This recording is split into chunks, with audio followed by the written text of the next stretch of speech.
Batasan yang menunjukkan bahwa yang bersangkutan ada di dalam negeri. Ketidakseriusan dan ketidakmauan KPK dalam bekerja, menemukan, meringkus dan memproses hukum Harun Masiku.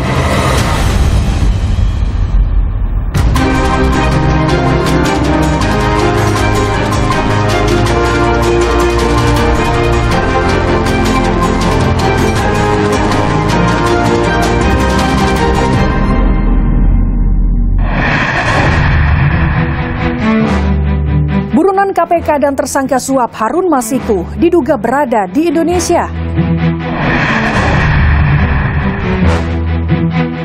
Jelang sidang tuntutan Mario Dandi atas kasus penganiayaan David Ozora. Sultan Rifat Al-Fatih, korban kabel fiber optik semrawut, dirawat intensif di Rumah Sakit Polri. Pemprov DKI ancam pangkas kabel jika tak ada pembenahan.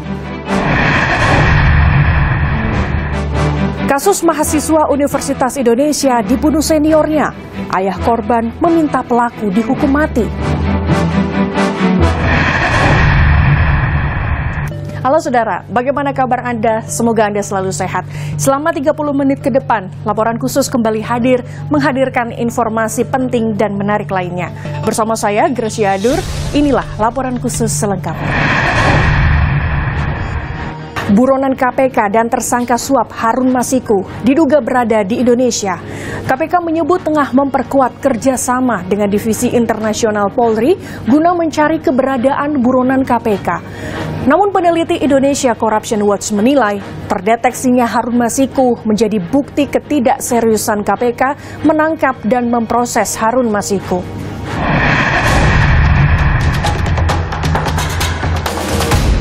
Tiga tahun menjadi buronan KPK, tersangka suap pengurusan pergantian antar waktu anggota DPR RI Harun Masiku tercatat ada di dalam negeri.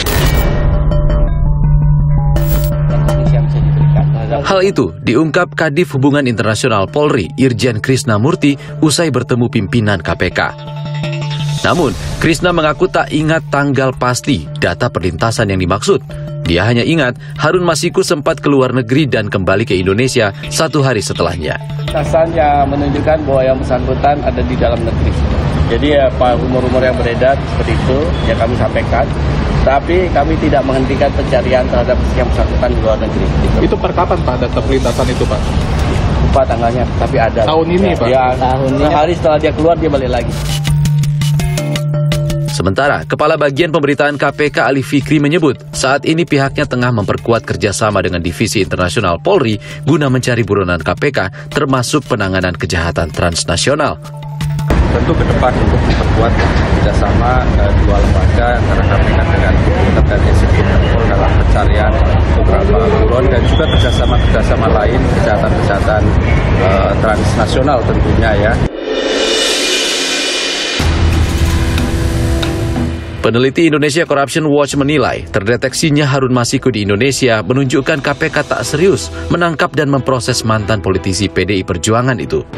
Dari kepolisian mengenai keberadaan mantan caleg Partai Demokrasi Indonesia Perjuangan Harun Masiku yang disinyalir berada di dalam negeri mengonfirmasi ketidakseriusan dan ketidakmauan KPK dalam bekerja, menemukan, meringkus dan memproses hukum Harun Masiku. Perkara ini sudah terlalu lama, lebih dari 3 tahun sejak awal tahun 2020 yang lalu. Sebelumnya, Harun Masiku tertangkap kamera pengawas Bandara Soekarno-Hatta 7 Januari 2020 setelah sehari sebelumnya terbang ke Singapura. Kemudian 8 Januari 2020, KPK melakukan operasi tangkap tangan terhadap Komisioner KPU Wahyu Setiawan. 9 Januari 2020, Harun Masiku ditetapkan sebagai tersangka KPK bersama 3 orang lain, yakni mantan Komisioner KPU Wahyu Setiawan, mantan anggota Bawaslu Agustiani Tio Fridelina, dan pihak swasta Saiful. Setahun setelahnya, Juli 2021, Harun Masiku masuk daftar Red Notice Interpol. Mantan Direktur Jenderal Imigrasi Kemenkumham, Roni Sompi sempat menyebut Harun Masiku tiba di Indonesia dari Singapura 7 Januari 2020 melalui Terminal 2F Bandara Soekarno-Hatta. 3 tahun buron. Apa kendala menangkap Harun Masiku?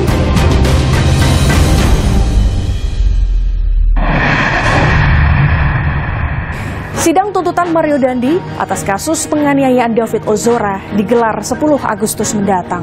Sejumlah drama di persidangan pun terjadi saat jaksa mencecar berbagai pertanyaan kepada kedua terdakwa Mario Dandi dan Shane Lucas. Laporan khusus kali ini merangkumnya untuk Anda. Baik ya, sidang kita akan tunda untuk tuntutan hari Kamis 10 Agustus 2023 ya, saudara.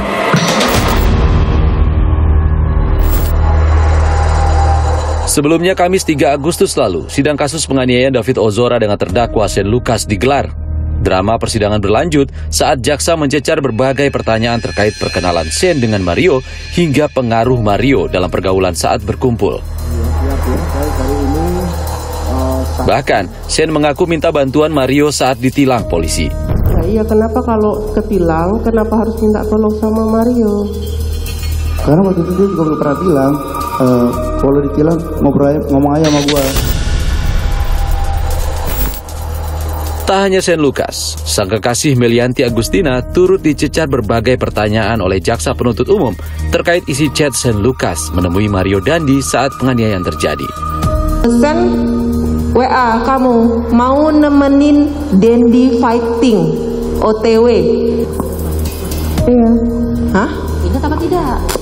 Baru ingat Baru ingat sekarang ya. Sementara itu, pada sidang 1 Agustus lalu, Mario mengaku tidak pernah menyangka telah melakukan perbuatan yang mengakibatkan David Ozora mengalami luka berat. Apakah nggak ada pertimbangan, aduh nih saya pukul nanti saya masuk penjara atau apa gitu? Saya sudah nggak bisa berpikir jernih pada saat itu. Saya menyesal kenapa saya harus melakukan itu. Kenapa saya tidak berpikir sebelum saya melakukan itu. Saya nggak menyangka saya melakukan perbuatan sehebat itu. Namun, tak lama usai jaksa mencecar pertanyaan, hakim menegur Mario Dandi karena sikapnya yang dinilai tidak sopan saat menjawab pertanyaan di persidangan. Hakim juga sempat mencecar pertanyaan kepada Mario yang memerintahkan David Ozora untuk bersikap tobat hingga push up. Penganiayaan yang terekam itu turut ditampilkan pada persidangan.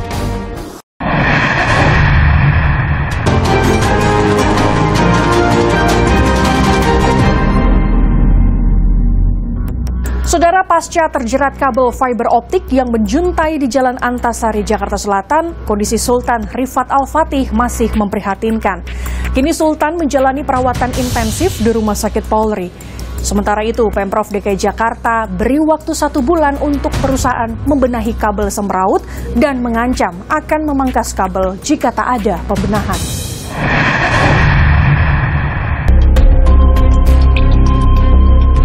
Delapan bulan pasca terjerat kabel fiber optik yang menjuntai di Jalan Antasari, Jakarta Selatan 5 Januari 2023, kondisi Sultan Rifat Al-Fatih masih memprihatinkan. Sultan mengalami cedera parah di bagian leher yang membuatnya susah bicara, makan, dan minum secara normal. Harusnya Sultan menempuh pendidikan di perguruan tinggi, namun kini ia hanya tinggal di rumah. Kisah Sultan Rifat Al-Fatih menjadi perhatian khusus Kapolri Jenderal Listio Sigit Prabowo. Kapolri pun memerintahkan agar Sultan menjalani perawatan intensif di Rumah Sakit Polri Kramat Jati. Kini tim dokter RS Polri fokus pada pemulihan trauma saluran pernafasan dan pencernaan Sultan. Akibat trauma ini, Sultan mengalami malnutrisi. Berat badannya turun 22 kg dalam waktu 8 bulan. Saat ini dalam kondisi yang berat badannya sangat menurun karena memang kondisi intake-nya yang kurang karena terjadi trauma di saluran nafas dan saluran cerna. Kasus seorang mahasiswa terjerat kabel optik turut menarik perhatian Menko Polhukam Mahfud MD. Usai menjenguk Sultan Rifat, Mahfud meminta perusahaan yang diduga pemilik kabel PT Bali Tower bertanggung jawab. Pihak yang dalam tanda petik bertanggung jawab seperti Tower Bali atau Bali Tower itu supaya melakukan pendekatan yang lebih Indonesiawi lebih Indonesiawi dan manusiawi gitu. Tidak terlalu formalistik semata, bicara lewat pengacara dengan sangat defensif dan sebagainya. Nggak usah selesaikan baik-baik. Sehari sebelumnya, PT Bali Tower menyatakan kejadian yang menimpa Sultan bukan karena kelalaian perusahaan. Penasihat hukum PT Bali Tower, Magdir Ismail, mengatakan posisi kabel tinggi dan perusahaan rutin melakukan perawatan. Menurut Magdir, saat itu kabel tertarik kendaraan tinggi sehingga menjuntai dan mengenai Sultan. Bahwa kalau tidak ada tarikan oleh sesuatu yang berat, itu tidak mungkin ini sampai melengkung. Kenapa? Kalau tidak, apalagi faktanya, ini kabel ini cukup kuat, sehingga itu tidak putus. Ya. Dengan tidak putusnya kabel ini, inilah dasar dugaan kami bahwa ini ada tarikan oleh benda yang sangat keras dan kencang sehingga terjadi sampai bengkok. Penasihat hukum Sultan Tegar Putuhena membantah pihak keluarga meminta biaya perawatan 10 miliar rupiah.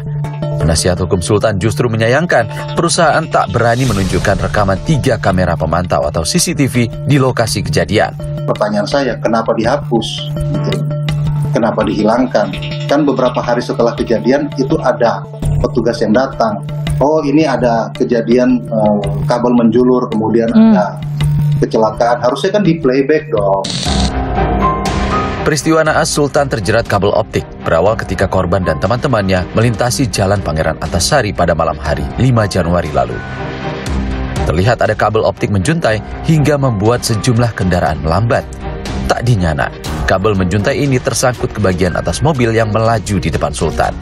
Alhasil, kabel terhempas dan terlontar mengenai tubuh Sultan yang tengah mengendarai sepeda motor di belakang mobil itu. Sultan terjatuh hingga tak sadarkan diri. Sultan langsung dibawa ke Rumah Sakit Fatmawati untuk penanganan gawat darurat. Setelah sempat kritis dan menjalani perawatan di rumah sakit, Sultan dibawa pulang ke rumah meski kondisinya masih memprihatinkan.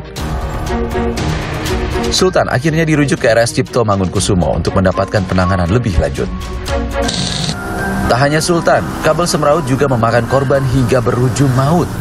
Seorang pengemudi ojek online bernama Fadim tewas akibat terjatuh menghindari kabel optik yang menjuntai di jalanan. Peristiwa ini terjadi Jumat malam 27 Juli lalu di Jalan Brigjen Katamso, Jakarta Barat. Meski sempat dirawat di RS Pelni, namun nyawa Fadim tak tertolong akibat luka pada bagian kepala. Polisi telah memeriksa 3 saksi dan akan memanggil perusahaan pemilik kabel serat optik itu. Ada sedikit kabel yang melintang, diduga untuk pengendara menghindari kabel tersebut sehingga terperosok ke kiri dan masuk ke trotoar. Kabel yang melintang itu bukan melintang dari bawah ke atas, itu agak bentuk U gitu, sehingga bisa yang dari ujung tengah itu bisa rendah, yang pinggir ini agak tinggi. Pemerintah Provinsi DKI Jakarta memberi waktu 1 bulan untuk perusahaan membenahi kabel-kabel mereka yang masih sembraut menjuntai ke jalan. Pemprov DKI mengancam akan memangkas kabel jika tak kunjung ada langkah pembenahan dari perusahaan. Dalam sebulan ini akan melakukan perbaikan, jadi seluruh kabel dikencengin, Pak. Kemudian yang di crossing ini juga nanti akan dilakukan perbaikan untuk diupayakan turun, tapi minimal itu ditarik lebih kencang. Nanti kalau sebulan lewat ternyata tidak dieksekusi, nanti baru Pemprov yang akan eksekusi. Sanksinya apa, Pak? Copot semua langsung atau gimana? Kalau sebulan lewat, gunting.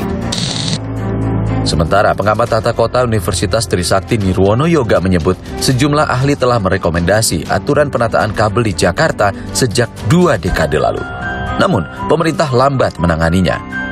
Kita juga melihat belum adanya tanggung jawab atau ketegasan dari pemerintah daerah untuk memaksa seluruh operator atau penyedia jasa kabel utilitas tadi untuk segera dipindahkan ke bawah tanah, Mas Bayu.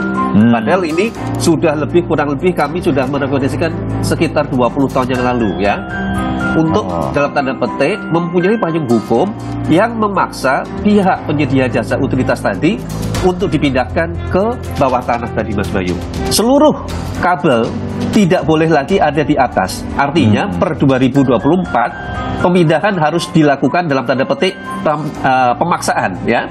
Karena kalau tidak ada sanksi yang tegas sampai dengan pemutusan kabel-kabel tersebut kalau tidak segera dipindahkan ke bawah tanah.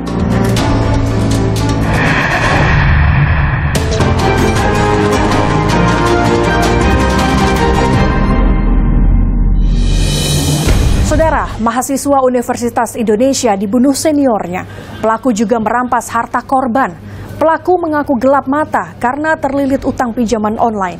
Ayah korban pun meminta pelaku dihukum mati. Kriminolog menduga pelaku iri dengan korban karena lebih mampu secara ekonomi. Tidak ada masalah pribadi, tidak ada dendam. Karena saya udah putus asa juga. Karena anak saya sudah tidak ada nyawanya, pelakunya juga harus tidak ada nyawanya. Itu baru adil. Mama ikhlas, mama ikhlas, mama ikhlas, mama ikhlas. Ya wes nah. Pacul mana sih? Bayar sih. Pacul sih. Ya tak.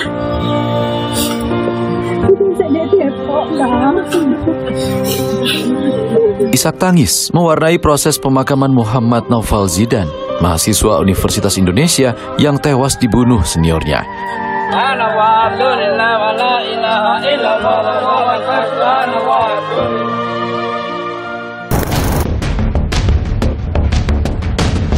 Sebelumnya, Jumat 4 Agustus lalu, Zidan, mahasiswa UI asal Lumajang, Jawa Timur, ditemukan tak bernyawa di kolong tempat tidur indekosnya dengan sejumlah luka tusukan dan terbungkus plastik.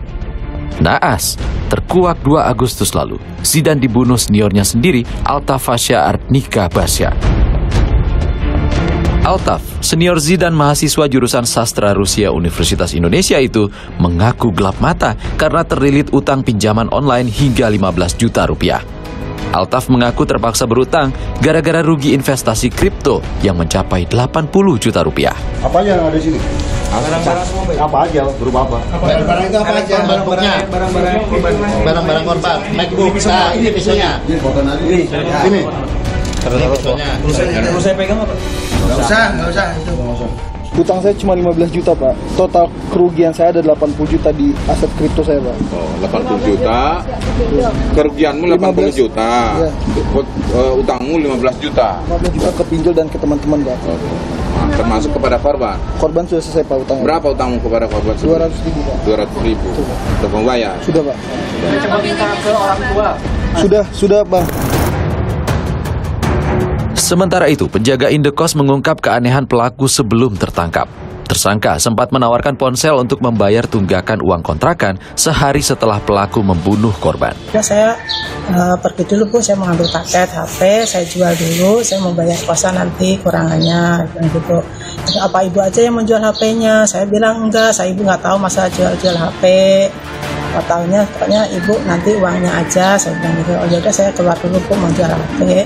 Nah, begitu dia keluar sore jam 4-an itu baru dia ngasih nih, Bu, uangnya 1,2 tuh di hari Kamis.